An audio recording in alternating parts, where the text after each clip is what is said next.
नमस्कार, आम्ही भोजनस्नेही या रेसिपी चॅनलमध्ये आपल्या सगळ्यांचे स्वागत आहे। आज आपण बनवणार आहोत फणसाचा रायता। काय होतं, काही वेळेला फणस कच्चा लागतो, काही वेळेला पिकलेला लागतो आणि चिरल्यानंतर लक्षात येतं की बाबा हा पिकलेलाही नाही आणि कच्चाही नाही। मग काय करायचं? अशा वेळेला हा करा फणसाचा रायता। फणसाचा गरा घ्यायचा, त्याला असा उभा छेद द्यायचा। उभा छेद देऊन यातली आठही बाजूला करायची आणि आठही बाजूला करून याचे असे 4 तुकडे करून घ्यायचे।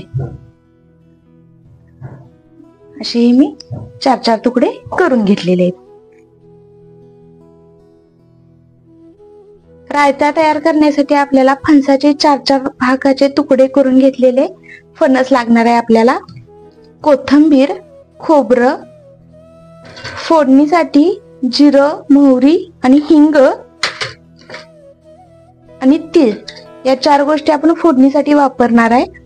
त्यानंतर आपल्याला गूळ लागणार आहे, तिखट आणि मीठ। एवढं सगळं साहित्य आपल्याला रायता बनवण्यासाठी लागणार आहे। त्यातला आता सुरुवातीला आपण तीळ आणि जिरं, मोहरी आणि हिंग याची फोडणी तयार करून घेणार आहे। पॅन मध्ये आपण सुरुवातीला तेल गरम करून घेणार आहे। त्यामध्ये थोडीशी मोहरी टाकून बघायचं, मोहरी फुलून वर येते म्हणजे आपलं तेल तापलेलं आहे। आता आपण काय करणार आहे, गॅस बंद करणार आहे। त्यामध्ये जिरं, मोहरी आणि हिंग एकत्रच मी टाकणार आहे बघा। त्यानंतर त्यामध्ये तीळ टाकणार आहे। तीळ बघा कसे तडतड उडतायत। गॅस बंदच ठेवलेला आहे आणि ही फोडणी आपण रायत्यासाठी वापरणार आहोत। सुरुवातीला 1 वाटी फणसाचे गरे आपण घेतले ते घेणार आहोत। त्यामध्ये अगदी किंचित गूळ टाकणार आहे। फणसाचे गरे गोड आहेत त्यामुळे थोडासाच गूळ टाकायचा, किंचितसा। त्यावरती हे लाल तिखट टाकणार आहे, मीठ आणि हे सगळं व्यवस्थित असं मिक्स करून घ्यायचं। हे मिक्स करून झालं की त्यावरती आपण काय करणार आहे, मगाशी तयार करून घेतलेली फोडणी ओतणार आहोत। सुरुवातीला जे आपण फोडणी तयार करून घेतली ही सुरुवातीला तयार करून घेतलेली संपूर्ण फोडणी यावरती काय करून घेणार आहे, ओतून घेणार आहे आणि व्यवस्थित मिक्स करून घ्यायचं।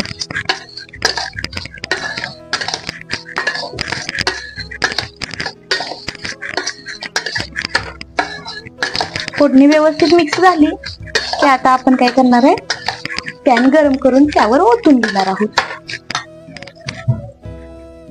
कढई गरम झाल्या, त्यामध्ये आता ही तिळाची फोडणी, जिरं मोहरीची फोडणी घालून घेतलेली आपण काय करणार आहे, त्यामध्ये पसरून घेणार आहे। पुन्हा यामध्ये तेल घालायचं नाही, थोडं हलवून घ्यायचं आणि त्यावरती काय करायचं, मंद आचेवरती झाकण टाकायचं।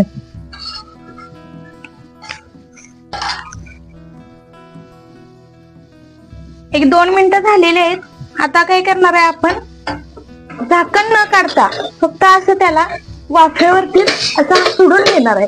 हलवायचं नाही, नाही तर त्याचं चिखल होते।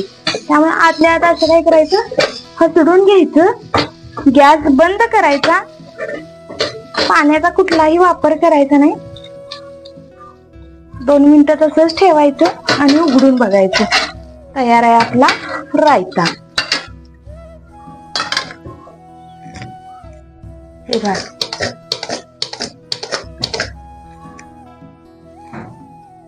यावर मी आता सुरुवातीला ओलं खोबरं खवळलेलं पसरून घेणार आहे, त्यावर कोथिंबीर।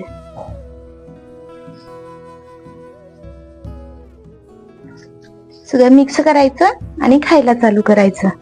चला आता वाट कसली पाहताय, या पद्धतीने रायता करा, खा। कसा झालाय ते आम्हाला कळवा आणि लवकरात लवकर आमच्या चॅनेलला लाईक करा, शेअर करा आणि सबस्क्राईब करा। धन्यवाद।